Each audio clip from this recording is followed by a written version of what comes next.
عمر بھر کے گناہ معاف مگر کیسے؟ وعن جابر رضی اللہ تعالی عنہ جاء رجل فقال وذنوباه فقال قل اللهم اغفرتك اوسع من ذنوبي ورحمتك ارجى عندي من عملي فقالها ثم قال عد فعاد ثم قال عد فعاد فقال قم فقد غفر الله لك رواہ الحاکم۔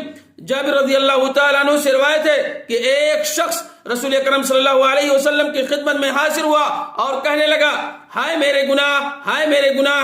نبی کریم صلی اللہ علیہ وسلم نے ارشاد فرمایا کہو یا اللہ میرے گناہوں کے مقابلے میں تیری مغفرت بہت وسیع ہے اور میرے عمل کے مقابلے میں تیری رحمت کی زیادہ امید ہے۔ اس نے یہ دعا کی تو آپ صلی اللہ علیہ وسلم نے فرمایا اس کو دوبارہ کہو۔